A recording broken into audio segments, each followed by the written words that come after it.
Everybody is starting at zero. Everybody. So you're watching this and you've got that business idea that you've been thinking about forever, but you haven't done it. You're watching this and there's that qualification, that certification, that degree you've been thinking of going after, but you're not doing it. You're watching this and there's that person you've had a crush on forever, but you don't think that they would ever date you. You know the one? You know that person where you put your profile on private on Instagram so that you can stalk them and they don't see that you're watching all their stories? You know yourself. You know who you are. You're watching this and you're wondering if you're good enough. The company you work at has got a job posted and there's a promotion and you think you can do that job, but you just don't know if you're good enough. I came to tell you two things. The first thing I want to tell you is when it comes to pursuing new opportunities, everybody starts at zero. Everybody, make sure you're the most prepared. The second thing I want to tell you is when the noise is ringing in your head about how you don't belong in that room, the only way to quieten that noise is to focus on the things you do control and the things you can do. So for the entrepreneurs right now who are wondering if your business is going to improve, focus on the next proposal you're sending out. Focus on the next client with whom you're in a sales call with. Focus on the next presentation you have to prepare. Focus on the next candidate you're trying to hire. Focus on next. Because you don't have to know where the lift goes. You just have to know that if you take one step up the stairway, sooner or later you're going to end up exactly where the lift ends up, all the way at the top. Hey, it's Evan Carmichael, and I make these videos because in my first business, I quit on my business partner. I was making $300 a month, and I didn't have the motivation to keep going. And the thing that got me through was studying the stories of entrepreneurs who've had massive success. And I hope that in sharing these stories with you, you find a motivation to keep going. And if I'm being honest, I still need the stories for myself today too. So today, let's learn from some of the best and watch the 60 most eye-opening minutes of your life. Enjoy. Rule number 2, set new habits with Mel Robbins. The reason why habits are so important, everybody, is because based on research, this is from a study that was published a couple of years ago, that 40% of your behavior are what we call habits. Habits, that's just another word for patterns, okay? And so I'm going to give you some examples of habits that you might not even think about are a habit, okay? And a pattern or a habit is simply a behavior pattern. We call them a loop, and I'm going to explain why. It's a behavior pattern that is stored in the subconscious part of the brain. You'll also often hear people talk about the basal ganglia. And the reason why you have habits is because your brain loves shortcuts. See, everything that your brain is doing and your nervous system is doing, we've talked a lot about this in other trainings, but everything that your brain and your nervous system is doing, it requires fuel. Just like your car requires fuel for you to be able to go from where you are right now to the grocery store, that's how it runs. Your brain requires fuel. And your brain has figured out ways to maximize the fuel and to be more efficient. And the way that your brain is more efficient is it learns habits and patterns. And when you have a habit or a pattern that you have memorized because you've repeated it so many times, it takes less fuel for your brain to reflexively do that pattern than doing something new. And I'll give you an example. This is something you can test out later today or tomorrow. I want you to think about like a place that you often bike or drive to. Maybe it's a grocery store, maybe it's work, maybe it's school, maybe it's a friend's house. Tomorrow, I want you to consciously drive an entirely new and different and longer way. And you will notice something. You will notice that your brain fights you. You will notice that your brain is annoyed. And you will notice that it takes more effort for you to think about where you're headed. Because the way that you commute to work or school or the grocery store, you have repeated that so many times. It is now a pattern or a habit loop stored in your brain. That's why often you get to places you always drive and you're like, oh my God, who drove the car? Because you don't remember driving the car because your brain was in the background making decisions that have already been automated. So the reason why that happens, just in summary, is because if you had to use your prefrontal cortex and focus on every aspect and every decision, from how you pick up the toothbrush to how you hold a pencil to all that stuff. You literally would need to take a nap by 1 o'clock in the afternoon. You wouldn't be able to process that much new information. And so it's a way for your brain to take a break. It learns patterns, automates behaviors. So let me give you some examples of some habits you might not think about. Picture yourself sitting at the wheel of a car, and you put the car in reverse. Which shoulder do you look over as you're backing up? It's always the same one, isn't it? And depending upon where you live in the world, it's one side or the other. It's always the same. You don't even think about it, do you? That right there is a habit. That is a reflexive action and pattern that you do without even thinking. Now think about your evening routine. Do you lock the door every night at home? Do you have a pattern or habit of things that you just go through in your house, reflect? You don't even think about it, right? You're not like, oh, it's time to lock the door. Where is the door? I can't remember how to do that. I better force it. No, you just get up, you walk to it, click the lock, and it's just a pattern that you do that is triggered by the end of the night. Here's the second thing I want you to know about patterns. Patterns repeat. Patterns repeat. If you don't interrupt a pattern and replace it with something else, the pattern will repeat forever. So learning new behaviors and learning new habits is a lot more about spotting the things that you don't want to do anymore and interrupting them, and then replacing those old patterns with new patterns.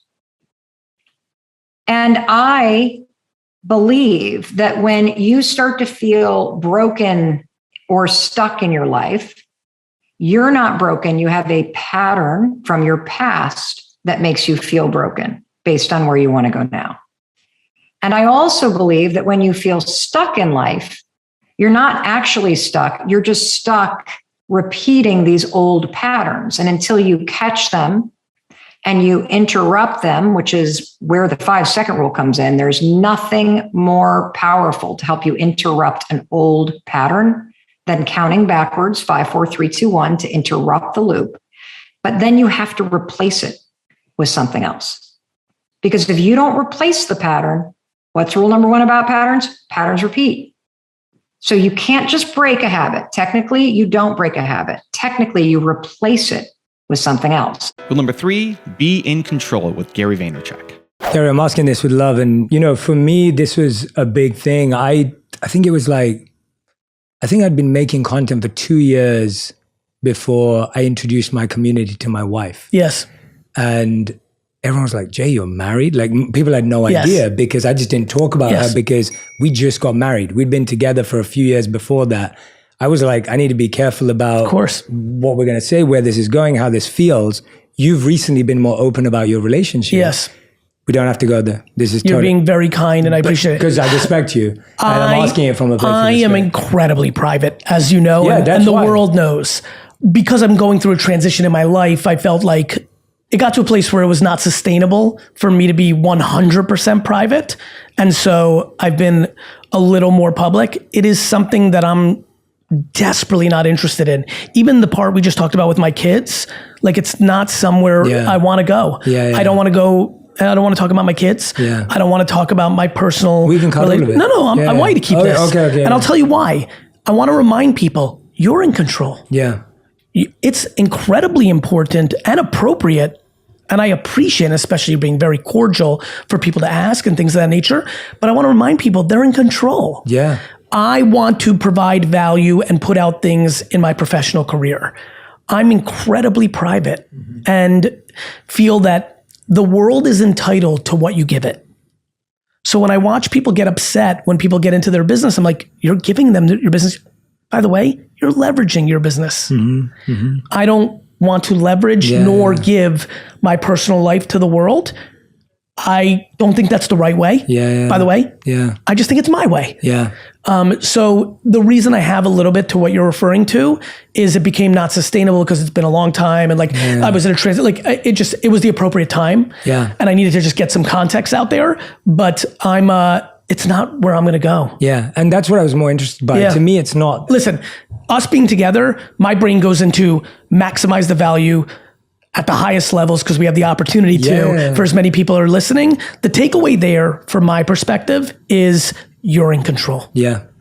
You have a learning disability and you want to share it, mazel tov. You don't, great. Yeah. It took me back to something less serious. It took me 15 years of public life to say I'm not candorous. And it's hurt me in my personal life and it's hurt me in my business life. You get to share what you want to share. Yeah. And I think people should be careful of what they share. Yes. You share your abs as you're a good shaped dude. People are going to talk about your body for the rest of your life. Yeah. Yeah. Like you did that. Yeah. You're going to show your kid all the time. They're going to talk about that relationship. They're going to talk. You're giving the world permission. Yeah. I prefer not to give the world permission because that's a sacred place for me. Yeah. Even look at my mom. The greatest gift I could give to the world is my mom to the world. The greatest. She's alpha me. She's more experienced. She's a different perspective as a mom. She doesn't want it. The end. Right? I thought my dad and mom would be reverse. My dad, I never thought would love the limelight so much. But so I think if you're listening right now, please, if you're not going on social media because you have a skeleton in your closet, you have a disease, you have a bad, situation, you're like me and grew up in a family where personal life is private. That's, I think, in Russia, that was people would go to jail if anybody knew anything about you. So I think it ingrained in my parents, which then ingrained in me and my sister and brother, we're private that way. I think you have to understand you're in control. Facebook and TikTok and podcasts and YouTube don't make you do anything. Yeah. They don't make you do anything. I'm so glad you addressed that because I think and this is why I brought it up, I think there's been a mask of false vulnerability that's been encouraged because of social media. So people think that the more vulnerable or more open you are, that shows authenticity. Yeah, I totally disagree. I love you for that. Right? You're going to a very smart place. Yeah. I would argue I see more lack of authenticity in the way that people are leveraging their family and personal life because they know it does well. I think the lack of accountability is leading to so much unhappiness. Mm-hmm. Life is so much better when you're this was my fault. Yeah, absolutely. You're in control. Yeah. And so this was a wrap up to control. You're in control. Yeah. You decide what you consume. You decide what you believe. You decide who you surround yourself with. You decide what you put out. Take on accountability. Yeah. Everybody wants the blame right now. The algorithm, they're acting as the algorithms are hypnosis. Mm-hmm. And I understand endorphin hits and all that, but you can delete the app. Mm-hmm. You can.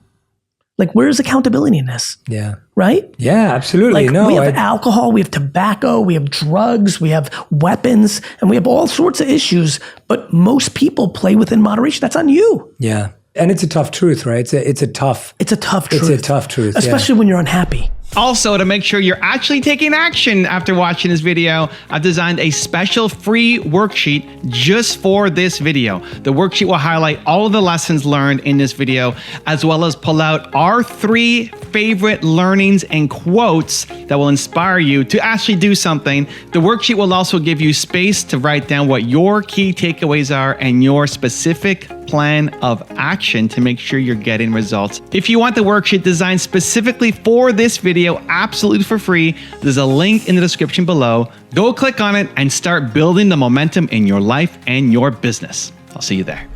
Rule number 4, put yourself first with Kendall Jenner. How did you find the courage to do that at the 23 mark? As you're saying, you're in a competitive industry. As you said, it was overworking. It's fast paced. I'm guessing there's comparison in that industry. There's competition in that industry. Of course. It's not an easy space to be. You're in the top 0.01% in your industry. Right. So it's hard.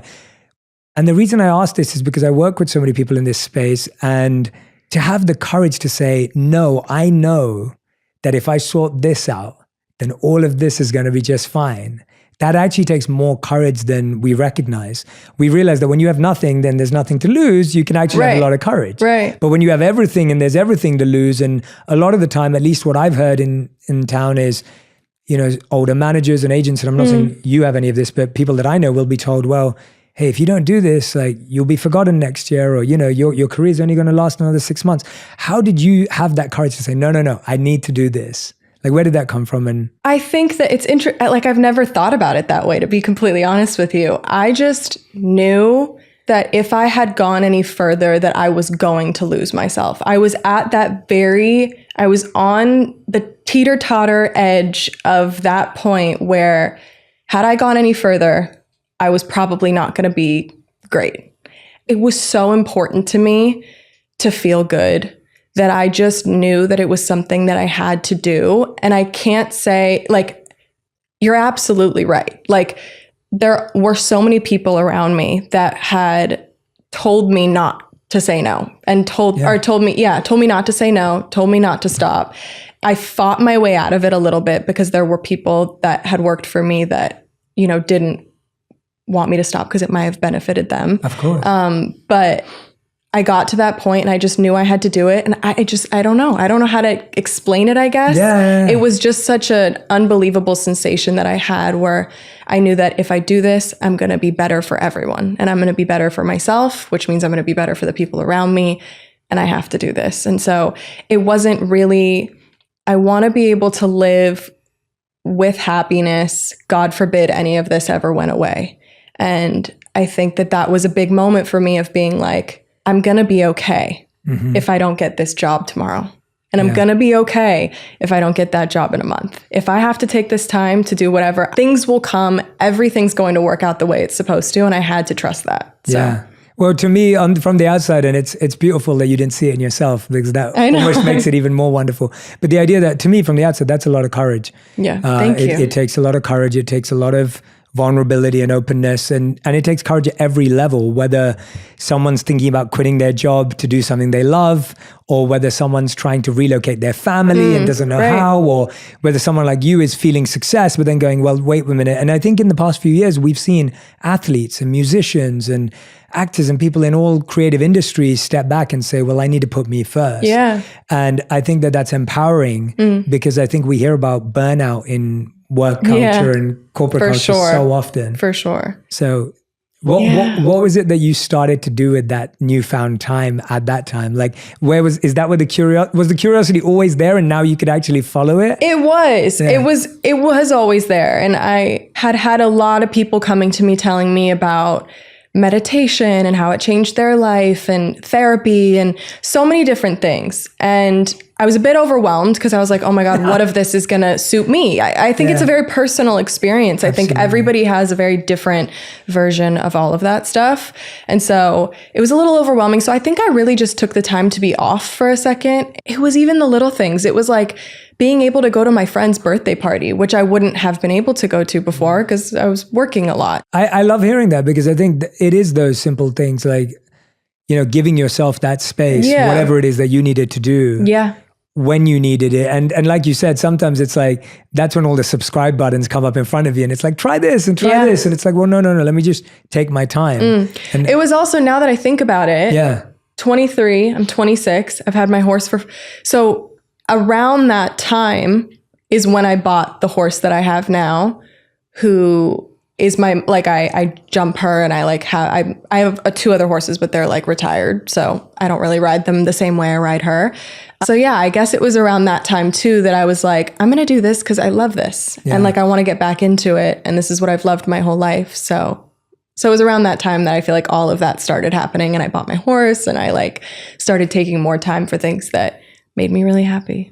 Rule number 5, believe, with Eric Thomas. I know you do a lot of work with at-risk youth. You go into the prison system. Is part of why you do that helping people find purpose and having that spark of belief that somebody else believes in them?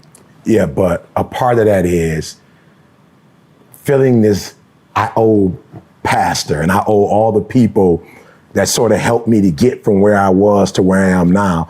And I owe them that tough love, you know, and I owe it to them to believe in themselves and to see that, like, I owe it to myself to recreate that moment between me and him with as many people as I can, as often as I can, because he said to me, listen to me, there's absolutely nothing you can do for me but pay it forward. Wow. And at that time, I don't know what pay it forward was. I didn't see the movie at the time, but afterwards I began to understand what he meant. And so I'd literally wake up every day believing that I owe the people who didn't owe me anything. Now, again, I don't know this to be a fact, but I do believe that there are people who believe that I have value because of where I am. You're talking about people who, at my lowest point, that believed in me in the way somebody today would believe in me based on what I do when I hadn't done anything. And so I'm like, wow, that's rare. People don't necessarily do that. And I just felt I'm obligated to do that to as many people as I possibly can. And that's what I wake up. Like, I wake up every day with this, all right, I'm gonna win a Nobel Prize. And it's not about the Nobel Prize, it's not about Norway.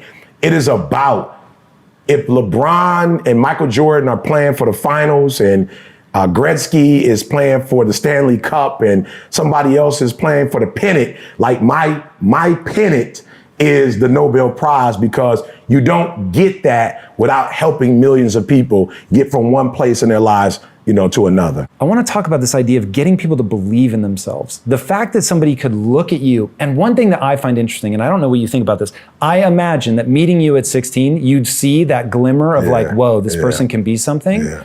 But at the same time, there's probably a little bit of like, let me like blow on this ember and just see what happens. Even if I don't know that it's going to turn into a raging inferno, I want to give them a little bit of oxygen. Absolutely. What is that? When you try to give somebody oxygen, what do you say to them? Is it just, you can do it, or? No, I think for me, and as a speaker, I try to start with, like, where are you? So if you're in poverty, it's like, okay, I got to show you wealth. Like, in your own world, I've got to show you that this ideology that you're holding on to is probably not yours. I tell people all the time, when I grew up, it was no college. Why didn't I want to go to college? I was in Detroit. In Detroit, you could make $25 an hour working for Ford, GM, or Chrysler. So when you were a kid growing up in Detroit, like, the goal, the apex is, I got a job at Ford Motor Company. I've got salary, I've got insurance, I've got health benefits, 401k. Like, I've got a career. And so for you growing up in Detroit, you see Ford, the bigger buildings are GM. You see Chrysler, Iacocca, like, you see him on magazines and books, and he's on the New York Times bestsellers list, and it's like, whoa, GM, Chrysler. And so what I do is I figure out where you are, and I dare you to come out of where you are to, if nobody ever influenced you, where would you want to be? Like, what do you want? What do you want to do? Not what they want you to do. If you could dream, like, what would your best life look like for you? If you didn't have to impress your mom or your dad, if you didn't have to go to college because your parents went to college, like, what would you really do? And then if they can tell me, which most people can, some people are so dark that they don't even know what light would look like. But more often than not, a kid would tell me NBA. I said, no, okay, the NBA is over. Where you live? Where do you live? Are you married? Do you have children? And if I can figure out where you want to go at that point, then I can snatch your current reality and help you to build a new reality to help you to get where you go. Now, I tell this to people all the time. I just wanted a career. I never even heard the word billionaire before. I never heard anybody say the word. I didn't even know what that meant. And one day I was in the room with Dan Gilbert and Warren Buffett. Damn. And I was like, whoa, God, why am I here? Like, I'm not a billionaire. Like, I'm not, like, what would I be in this, like, what did they call me for? Why did they invite me into this room? And I started doing my homework. Who else is in the, went back. I thought I was, a detective. And I'm trying to figure out, okay, who else is in the room? Why are they in the room? What's their net worth? And then one day it hit me. You're in the room because you're going to be this one day. So everything you heard, you didn't hear it just to hear it, just to be in the room. Like, you heard it because you can do real estate. Like venture capital, you can do that. These are all humans in this room. So for me, I was taken into a reality that I didn't know exist. And Jamal says it best. your level of exposure often determines your level of success. So I was exposed to billionaires. So what I try to get kids to do is say, look, I want to expose you. You could go to LA without going to LA. You could put the things on and go to LA. You can go on the computer. You can read a book. Like, you can get to sunset without ever going. And then once you get to sunset here and get to sunset here, you can get to sunset here. So for me, it's I got to get in here and I got to get in here. And if you let me into these two spaces, I can get you wherever you're trying to get to. Okay, you keep giving me the chills. That's so powerful. Rule number 6, find your passion with Jay Shetty. One of the questions I get asked a lot, probably the thing I get asked more than anything, is how to find your passion. And to me, hearing you talk about Dharma and identifying your essence, it really aligns with that idea. Can you explain, like, what is the definition of Dharma? Is it different than finding your passion? Is it like, what is one's true essence when those things are stripped away? Like, how do you begin to approach that as a person or a monk, quite frankly?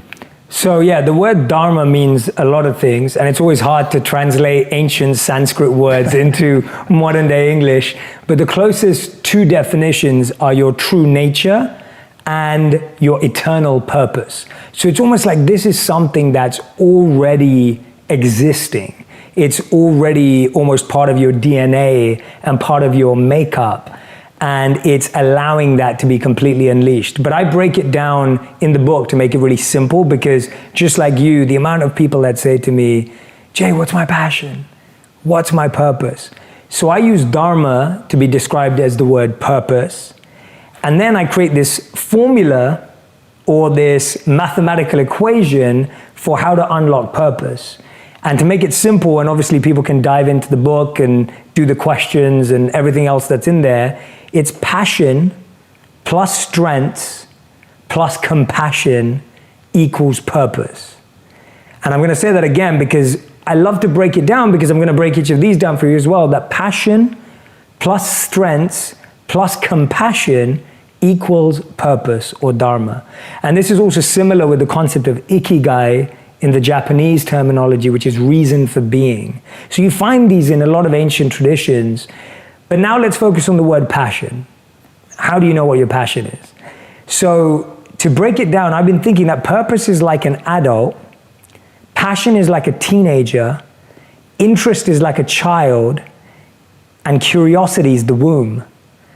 So the birthplace of passion is actually curiosity and interest. And I think we waste so much time trying to be like, what am I really passionate about? What do I really believe in? That's going to take years to figure out. And I've heard you say this too. That's going to take experimenting. It's going to take testing. But the thing you can start with right now is the simplest form of, what am I curious about? What am I interested in? Let me take a course on that, or let me take a seminar on that, or let me go and try that, or let me shadow someone who's done that. And that experimenting process is the only way to unlock your passion. So to me, that's step one. The other way of approaching your passion is through compassion. So actually, a lot of people find their passion through pain. They find it through pain that they went through, pain of someone that they loved and lost, pain of someone who went through a physical ailment in their life or something that they went through. And then that becomes their passion, that they've seen the worst horrific type of pain and they never want to see it again. And that becomes what illuminates their passion to them.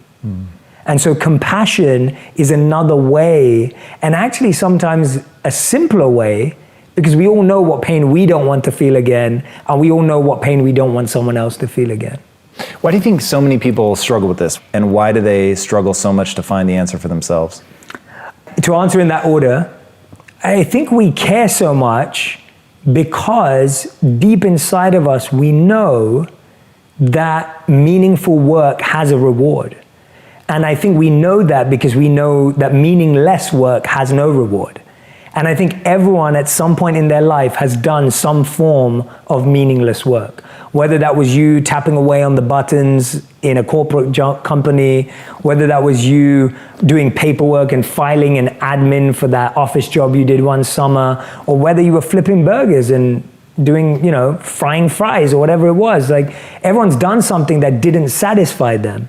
And by the way, all of those things I've just said could be really satisfying to someone else.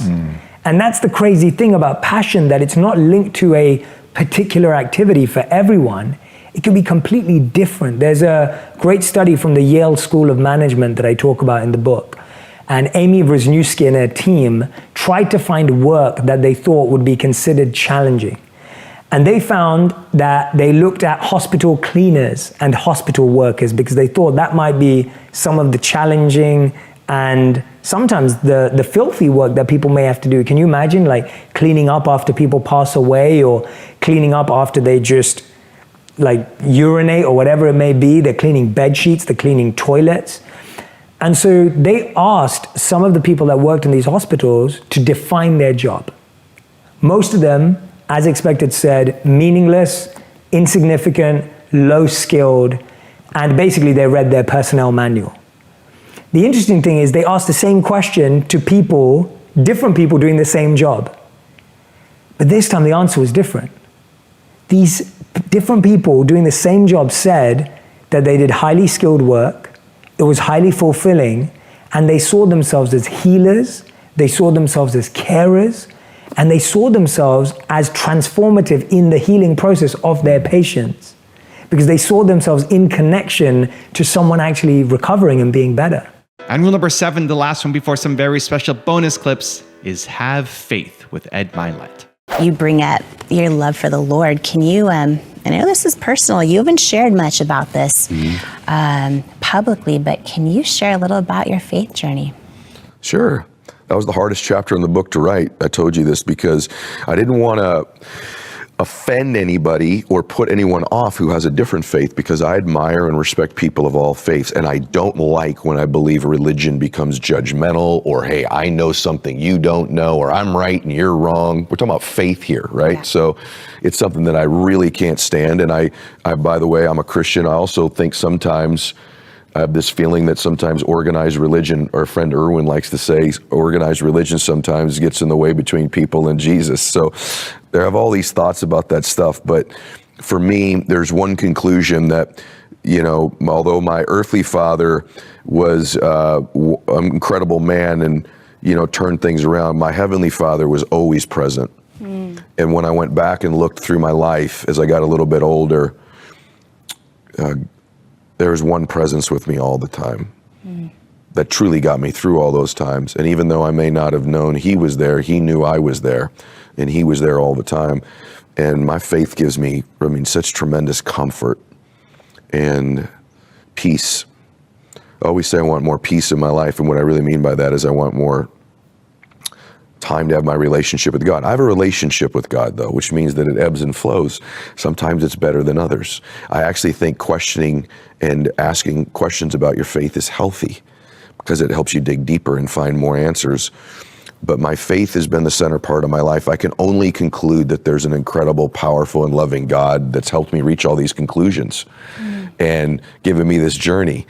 And if I really step back, there's just no way any of the stuff that's happened I could have done on my own. And the funny thing about writing a book about how to be more happy and successful, it's a little bit of a weird feeling, because although I'm giving you all the keys that I know in the book, like, all right, I'm 51, what do I know? Here's like 19 one mores, and I go deep, as you know, on the mind and habits and time management and equanimity and identity and all this stuff in the book. But the truth is that there are entire pockets of my life where I can't explain them to you. They're supernatural. Like, there's entire times in my life where I'm like, all I can conclude, like when the water was turned off, it's a little bit of a blur. And then I sort of woke up, and it was almost like the Lord just picked me up and carried me for a while. And then kind of put me back down and said, all right, I'm here with you still, but you're gonna, you know, and then he picked me up for a while and put me back down again. And so I'd be remiss if I wrote a book about being happy and successful and I didn't have a chapter in the book on the most important central part of all of it for me, which is that this is, I believe God put us here to love one another. God put us here to care about one another, to believe in one another, to show each other how to do better. That's what I think life is. And so I also believe there's a purpose to this life beyond just being here for 80 or 100 years and our body dies.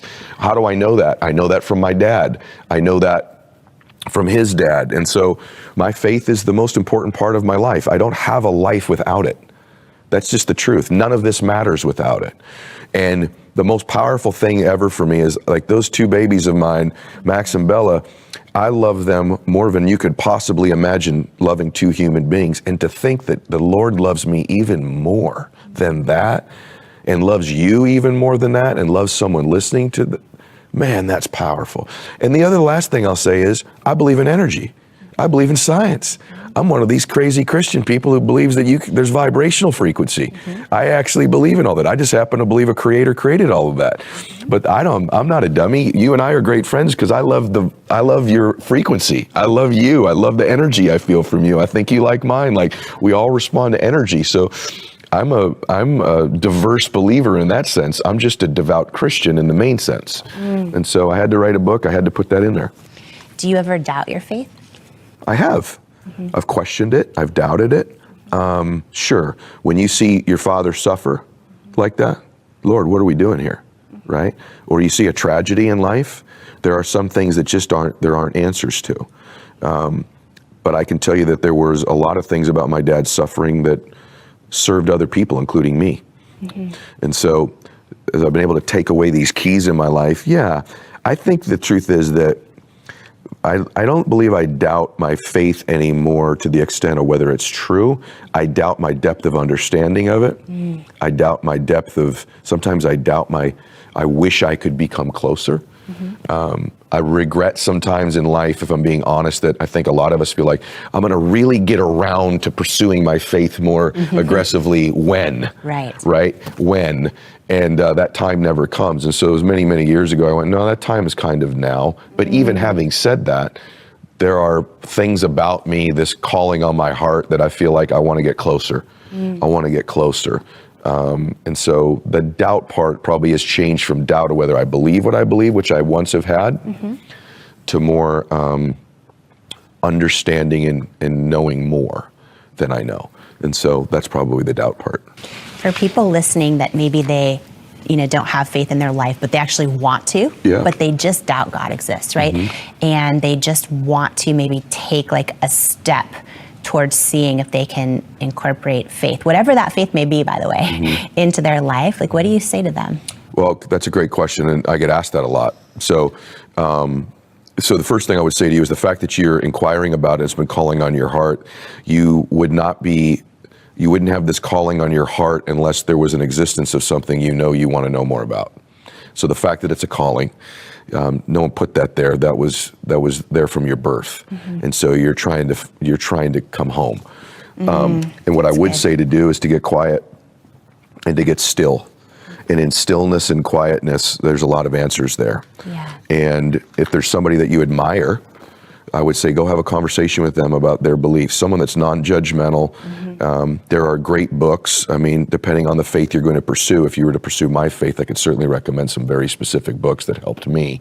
But I would say that get quiet, pray about it. And then I would say go pursue some different places. See what feels home to you. Go visit a church, go visit a synagogue if that's appropriate for you, and go visit. And I think you'll find your home. When you take action. But in life, we need to get in motion and take action to make something change in our lives. And so go do something about it. Stop just sitting there contemplating, get quiet, get some answers, and then go do something. It's so good and so true. And I think what you just said is really powerful. That's my own experience with going from doubting God exists for many years to then knowing beyond a shadow of a doubt he exists. But part of that was going to different churches, seeing what actually felt right. Because you feel it. You feel it. You feel it. You can't fake it. You can't fake it. You'll feel your home when you're home, and I did too. I was raised in one particular church and then went to another and another, and then I found what was my home. Your challenges don't only make you stronger, they allow you to serve better. I think the default answer for a lot of people is that your challenges make you stronger. Your challenges will, to grow muscle, you have to break your muscle first. And all of these obstacles that are put in your way allow you to have a better life. They're making you stronger. They're making you more powerful. And that's all true, yes. And the thing that helps me the most is just tying it back to service. Because I think, humans are built to serve. You are built to serve. When you can connect the challenge that you're going through as something that's then going to inspire and help other people, at least for me, it always gives me a lot more strength and a lot more courage to do the thing that I need to do, as opposed to it just being about me getting stronger. I find a lot of times me getting stronger is not enough. It's not enough of a reason compared to it's going to help somebody else as well. So, if that's you, hope this video helps you as well. So I think about when I was doing my tour 2019 and I broke my neck. It was one of the most challenging times in my life, in that it's already hard enough. I'm already, on the road. We're quarter of the year on the road, 90 straight days. Me, Nina, my cameraman Danny, and there were a lot of challenges in making that whole tour happen, and new city every 4 days, and all of the stuff that goes into, it was my first ever tour. And then I broke my neck 2/3 of the way through. So as if things weren't hard enough, now I break my neck. I can't drive anymore. I'm in insane amounts of pain. I have a concussion, and I'm still making videos. I struggled with the decision. This is a real decision. Do I quit the tour or not? Do I quit the tour? Do I go home? There's still another month on the road. It's not just me, it's also Nina, who has to do a lot more work now. She's got to drive this giant Suburban across the country. Danny, the camera guy, has to do a lot more work. It's a lot of stress. I'm basically out of commission, and all I could do was talk, which is great for speaking, but sucks for everything else. So what do? The thing that made me want to at least try to keep going, I didn't know that I would go for another month, but I thought, let's just do the next city. Let's just do the next city. Let's go to Kansas City. Kansas City was the next stop. Let's go to Kansas City and see what happens.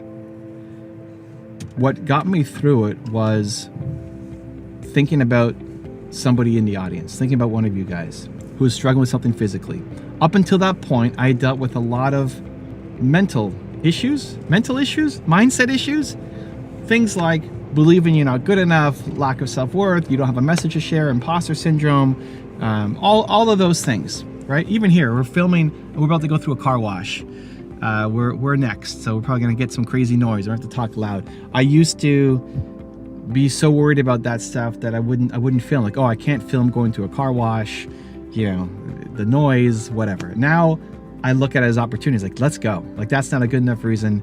Maybe the video quality sucks. I hope not. Maybe you can't hear me loud enough. I hope not. But not letting those things get in your way, because that stuff happens all the time.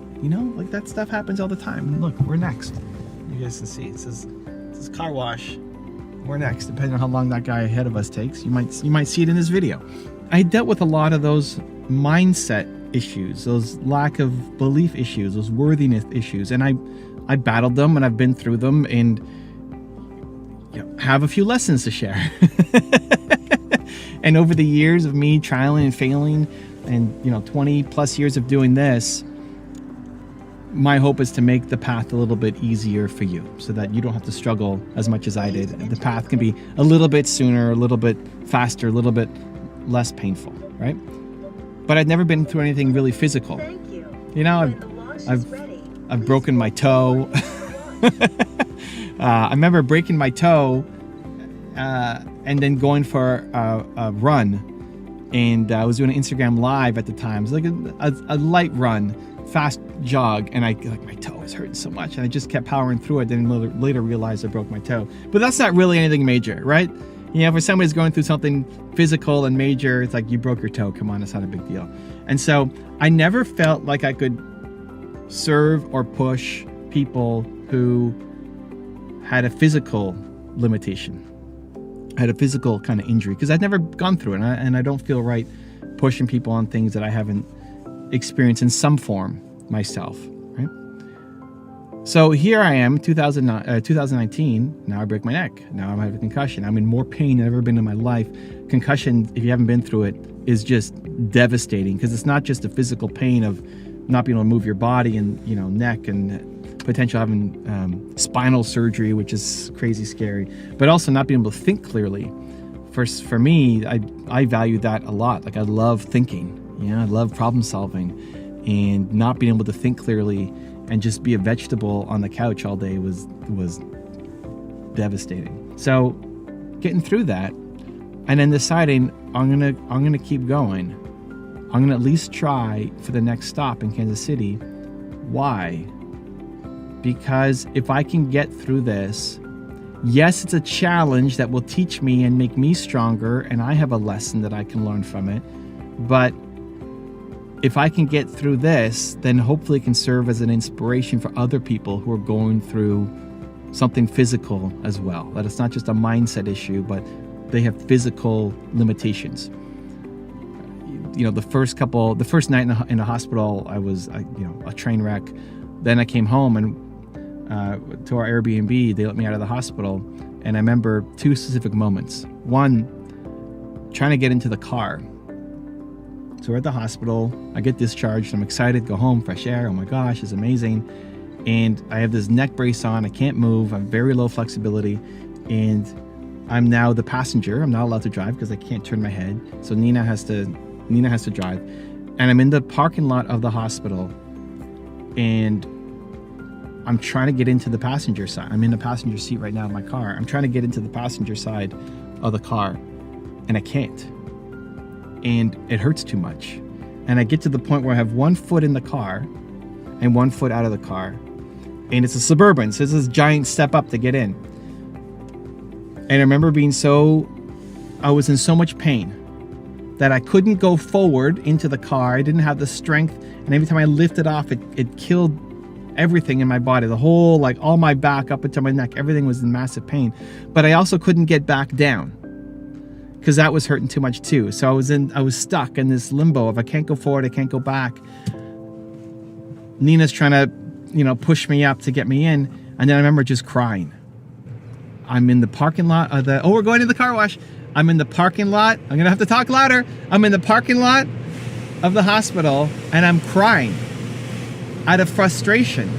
And I can't remember the last time I was that frustrated that I just broke down and cried. And I didn't know what to do next. Everything hurt. I can't move forward. I can't move backwards. I'm just overwhelmed by pain and frustration. And I'm crying in the parking lot of the hospital. Eventually, Nina just pushes me in. One hand on each butt cheek and like, in you go. And I got in and it hurt, but then I was in. And that was just an overwhelming moment.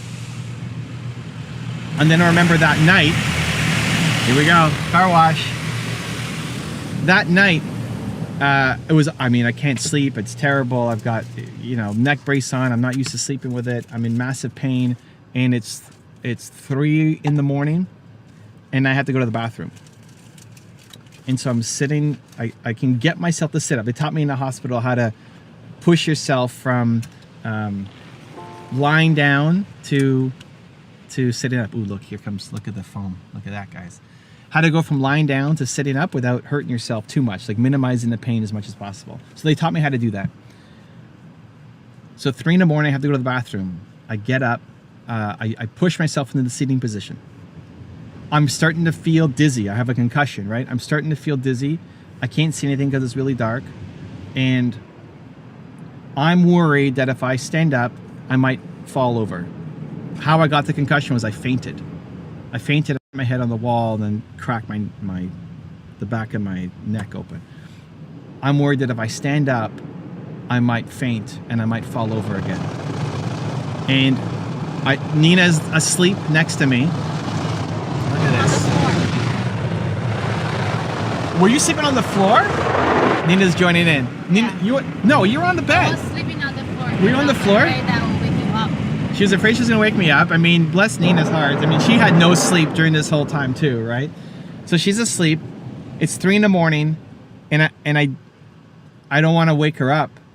One, because I feel bad for her because she hasn't slept at all, but also I feel helpless. I feel so helpless that I'm in all this pain, and I can't even go to the bathroom by myself. Like, I need help to go to the bathroom. I felt so helpless, and I said it's not worth it for me to get up and potentially, like, if I fall, that's no bueno, right? I'm back to the hospital probably if I fall. So I wake up Nina, and I mean, it may not seem like a big deal, but it felt like a big deal. Like, I felt just helpless. And so I woke her up. She helped me go to the bathroom, and I did my business and went back to sleep. But those 2 moments in particular were the most painful moments of that whole experience. It's the best. And the thing that got me through it, the thing that gave me the motivation, was that hopefully somebody else who's going through some kind of painful moment right now will be able to resonate with this and be inspired by this. Whether it's actually true or not, it was a story that I was telling myself. I told myself somebody's going to be inspired by this. And I still made videos, and my next round of videos, I couldn't do the whole thing. So Nina did some of it, I did some of it. And I'm sitting there, I'm now overweight because I haven't been able to work out. I haven't been eating as clean as I was normally. I got a giant scab. If you look at some of those old videos, I had this huge scab on my forehead. Again, normally like, oh my gosh, I got this giant scab on my, you might be worried about a little pimple. I got this giant scab coming down my forehead. I look like Harry Potter. The thing that gets me through it is other people who have some kind of issue, like they're having a bad hair day or a pimple on their face, might be inspired by this to go and take action. What? Nina has a pimple on her. You want to show everybody your pimple on your forehead? Again, whether it's true or not, it was a story that I was telling myself that somebody else is going to be inspired by this, and it's going to allow them to go and do their thing. Now, fast forward, we make the videos, we release the videos. A lot of people were inspired by it. A lot of people did message me, DM me, email me, tell me in future interviews, you know, I was telling myself I couldn't do this because of X, because I had a headache. And here you are doing your videos with a concussion, giant scab on your face, neck brace, in massive pain, breaking your neck. And I told myself, what? I have no excuse. I'm going to go do my thing because Evan did his thing. But again, whether it was true or not, the thing that got me to get through the challenge in a way that I'm proud of myself for was the connection to service. That it's not just here to make me stronger, which it did. It made me incredibly, like, I can't believe I did that. That guy is still in me, that I could go and do that again. Hopefully don't break my neck again, but I could do that. It made me stronger, but even more valuable is me feeling like this is gonna mean something to somebody else. So whatever challenge you're going through, understand that yes, you know, your purpose comes from your pain. This will make you a better person. But the thing that will help you get through it, at least from my experience, is connecting to somebody else. That there are tons of people out there who are also struggling with the same thing that you are struggling with right now. And when you get through it, your story will be an inspiration for them. Your journey through it will motivate them to have the courage to show up for their lives as well. And when you can actually connect it to service, I think everything is better. You are built to serve. We made it through the car wash. Good job, Nina. Hopefully that you heard all that stuff and it was valuable and life-changing. And if not, I love you anyway. Some of you have done so much work to get out there to finally catch the wave.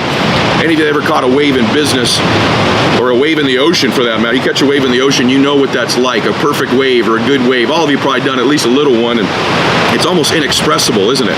It's an incredible feeling. You're kind of connected to God and the ocean and yourself in those moments, and it's just a wonderful journey. And these waves can take you places you would otherwise never get without them, and you can get there faster. Also true in business. You got to paddle and kick and scratch and claw and move, and you're using things you've never used before. You're finding assets you have that you didn't even know you had to get out there. Then you catch these waves in business, and it's wonderful, and it can take you places, and it feels a certain way it's never felt before. And many of you have caught waves. I'm sure you've caught a wave in business in the past, or multiple waves. Some of you probably even caught some pretty darn big ones. But let me ask you a question. What if when I got out there, I started to say to myself, well, you know, heck, I've caught 3 or 4 of these waves. This is pretty darn good. I could probably float, and I'll probably just keep catching them if I float. But would I? Well, you know I wouldn't. What would happen if I stopped completely moving my arms and legs and kicking and paddling? I'd sink. And if I'm not careful, if I don't do it long enough, I could drown. And I see that happen all the time in business. See, in my business, the paddling and the kicking and the swimming is recruiting and developing people, leadership, sales skills, running a system in a particular way. Those are the things that are the paddling and the kicking and prospecting in my business. In your business, it may be something different. But nonetheless, I'm not immune to the laws of nature. If I sit in that ocean and I stop moving, I stop paddling and kicking and doing what you got to do, I won't float, I'll sink. I'm not immune to the laws of the ocean, nature, the universe, gravity, you name it, and neither are you. I'm also not immune, and nor are you, to the laws of business, the laws of success. The laws of success say if you stop doing those things, you don't float, you never grow, or you never just stay the same in business. You're either growing or dying. You're either sinking or swimming. I want you to be swimming. I want you to be riding waves. By the way, the bigger the waves, the harder you got to work to go catch them. But what most people do in business is they fall in love with the delusion or the illusion of the fact that I can stop at some point. I've seen people stop quickly in my business. A couple weeks into the business, they get an award for bringing the most people to the meeting. Oh, I can stop kicking and paddling now. I can stop calling people and seeing people, and I see them sink.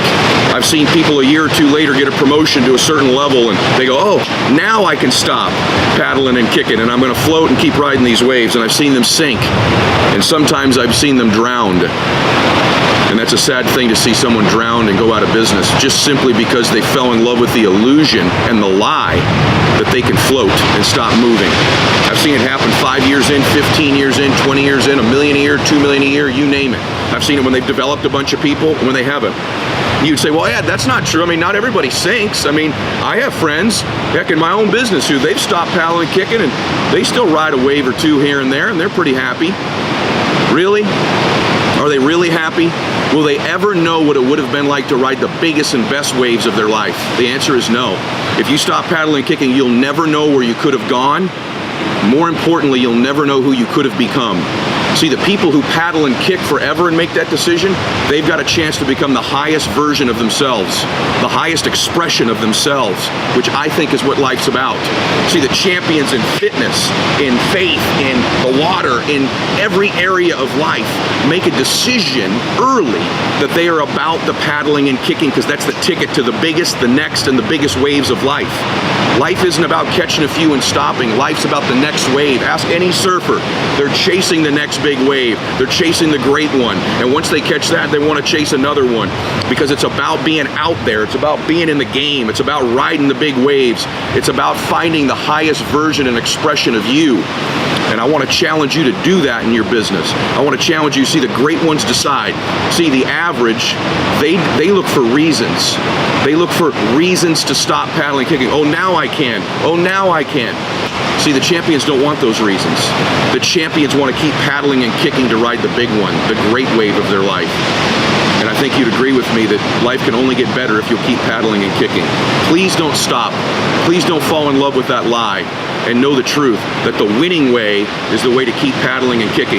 You're not about floating, you're not about sinking, you're not about drowning, you're about riding the biggest waves of your life in the future in whatever area matters to you. Whether it's your faith or your family or your fitness or your business, make the decision that you're gonna do the things that's required to ride the next big wave, and it will take you places you can't even imagine. The Dallas Uber driver. Oh. So as somebody who has gotten into countless Ubers, and some small percentage of them know who I am, and then of course they start asking questions. Talk to me about chasing your dreams and this quote that you have that an aha moment does not necessarily lead to an aha life. Yeah, the Uber driver in Dallas that's in this book. I get choked up when I think about him. An aha moment. Why choked up? I get choked up because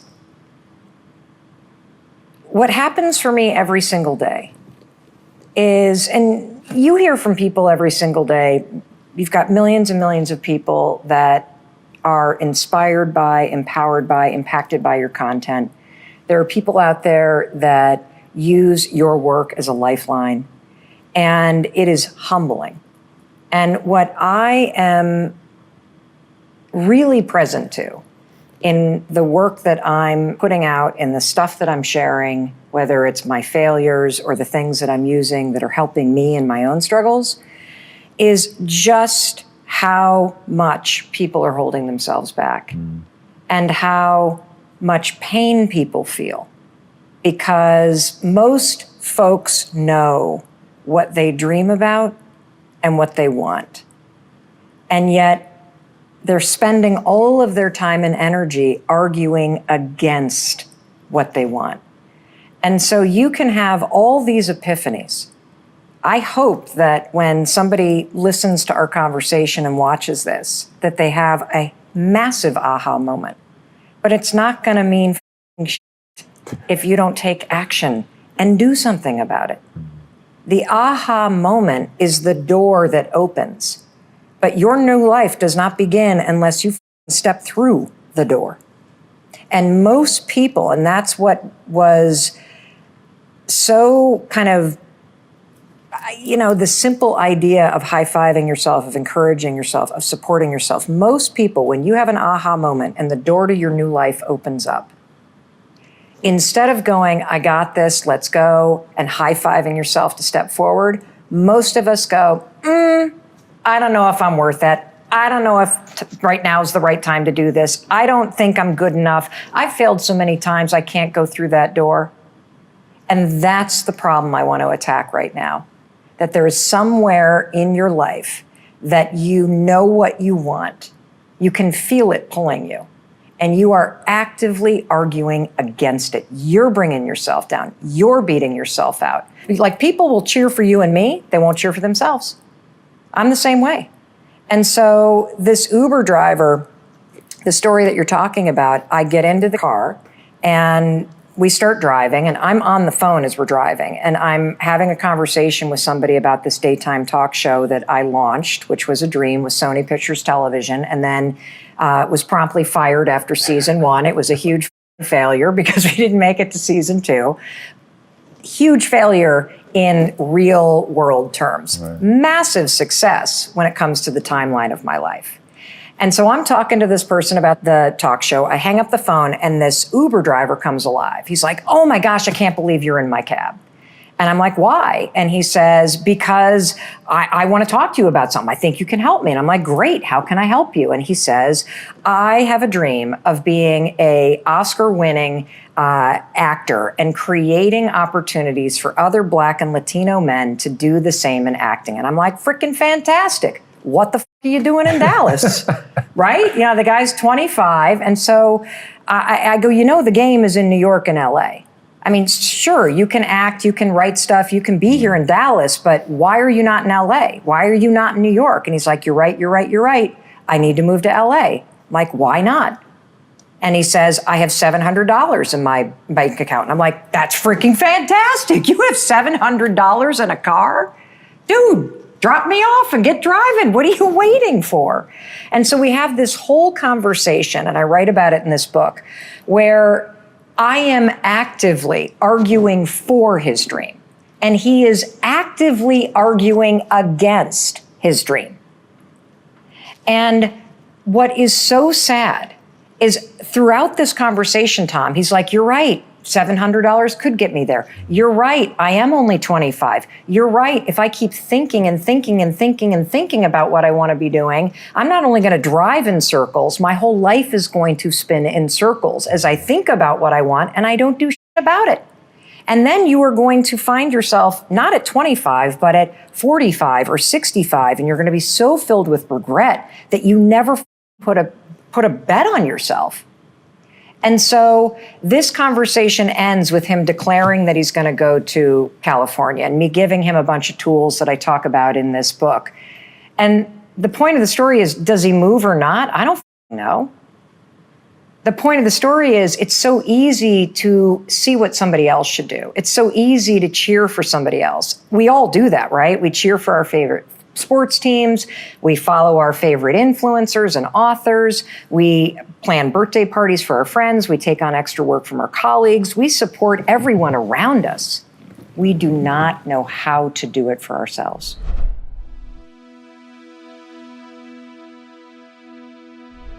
Because you made it this far in a video, I want to celebrate you. Most people start and don't finish. Most people never actually follow through. Most people say they want something, but they don't ever do the work to actually get it. But you're different. You are special. Believe Nation, you made it here all the way to the end, and I love you. So as a special celebration, if you put a hashtag believe down in the comments below on this video, I will showcase you and celebrate you somewhere on the screen in a future video because you are awesome. If you're ready to raise your standards, check the video right there next to me. I think you'll love it.